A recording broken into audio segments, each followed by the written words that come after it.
اللهم صل على محمد وآل محمد.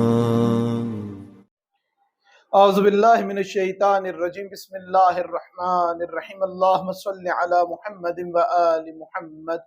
میرے تمام سننے اور دیکھنے والے مومنین اور مومنات کو میری طرف سے میرے چینل ناطق قرآن کی جانب سے السلام علیکم.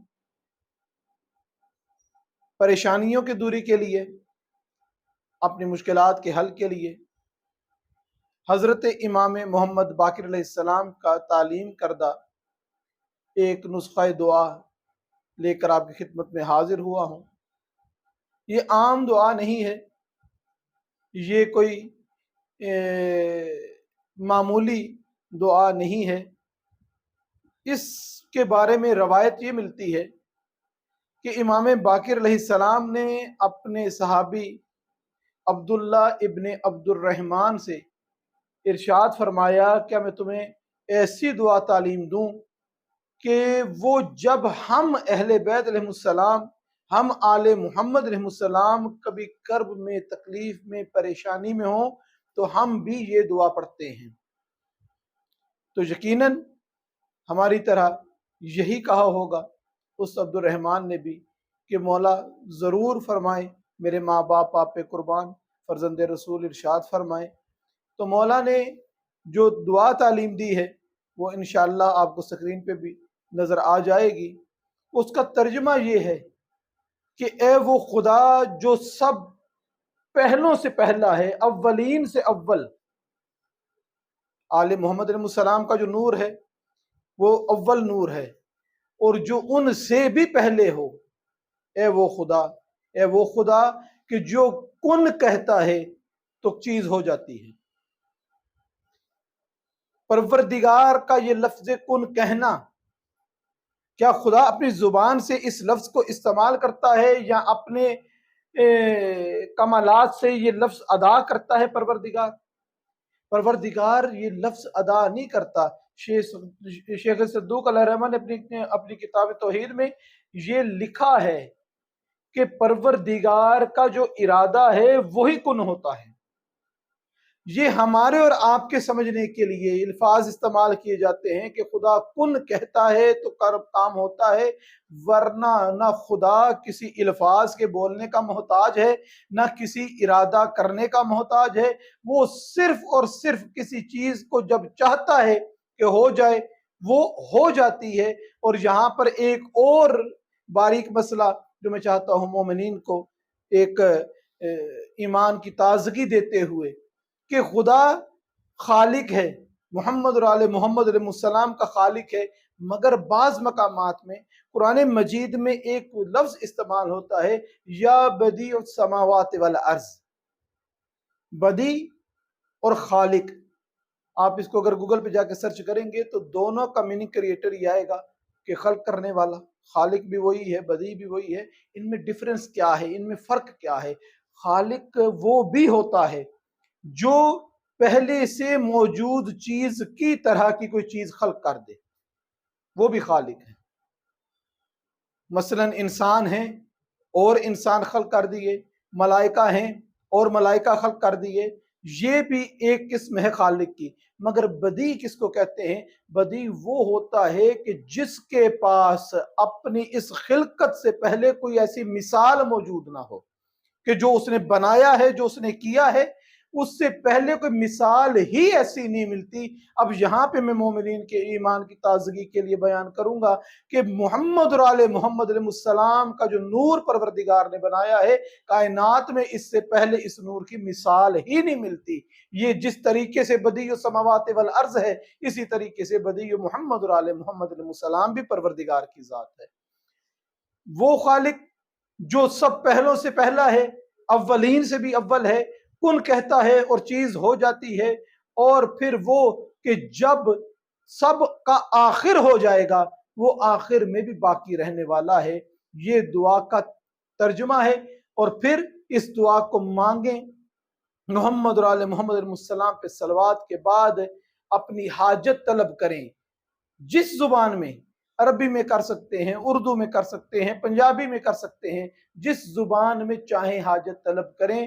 پھر پروردگار سے جو حاجت طلب کریں گے، مولا امام باقر علیہ السلام فرماتے ہیں کہ وہ حاجت انسان کی ضرور پروردگار کی بارگاہ میں درجہ قبولیت پائے گی، کیونکہ ہم آل محمد علیہ السلام بھی جب بھی کسی کرب میں، تکلیف میں، پریشانی میں ہوتے ہیں تو اسی طریقے سے پروردگار سے مناجات کرتے ہیں، اسی طریقے سے ہم دعا کرتے ہیں۔ دعا کرنے کے حوالے سے اپنے مومنین کے لیے ایک چھوٹا سا پیغام ہے۔ نام سنا ہوگا آپ نے نادر شاہ کا۔ یہ جب بھی کسی جنگ پر جاتا تھا، کوئی فتح کر کے آتا تھا، یہ امام علیہ السلام کے روزے پر سلام کرنے جاتا تھا۔ بڑا ظالم قسم کا یہ حکمران جو ہے، اس کو تاریخ میں بتایا گیا ہے۔ اسی طریقے سے کسی جنگ سے واپس آیا، کسی جگہ سے جب واپس آتا ہے، روزے کے ذریعے پر سلام کرنے کے لیے جاتا ہے تو باہر ایک فقیر کو دیکھتا ہے۔ جب اس فقیر نے آہٹ سنی کہ بہت سے لوگوں کے چلنے کی آواز آ رہی ہے، قدموں کی، تو وہ فقیر آگے بڑھتا ہے اور کہتا ہے، کچھ مانگ رہا ہے اس سے، کہ اس کو تو پتہ نہیں کہ نادر ہے کہ کون ہے، وہ اس کو پتہ کہ لوگ زیادہ ہیں، اب یہاں پہ بھیک ملے گی، یہاں پہ مجھے کچھ مل جائے گا، خیرات مل جائے گی۔ اب نادر شاہ رک گیا اس فقیر کے پاس اور فقیر سے کہتا ہے، مجھے یہ بتا کہ تو مانگ کیوں رہا ہے؟ کہا، میں نابینا ہوں، آپ تو دیکھ سکتے ہیں کہ مجھے نظر نہیں آتا۔ کہا، تو اس روزے کے باہر کب سے کھڑا ہے؟ کہا، مجھے تقریباً 15 سے 20 سال ہو گئے ہیں یہاں پر بھیک مانگتے ہوئے۔ تو نادر شاہ کہتا ہے کہ میں جا رہا ہوں اندر سلام کرنے کے لیے، آدھا گھنٹہ تجھے میں دیتا ہوں، آدھے گھنٹے میں واپس آؤں گا، اگر تیری آنکھیں ٹھیک نہ ہوئی تو میں تیرا سر قلم کر دوں گا۔ یہ اندر چلا جاتا ہے اور ایک بندے کو پاس اس کے کھڑا کر دیتا ہے کہ دیکھنا یہ ادھر ادھر بھاگے نا۔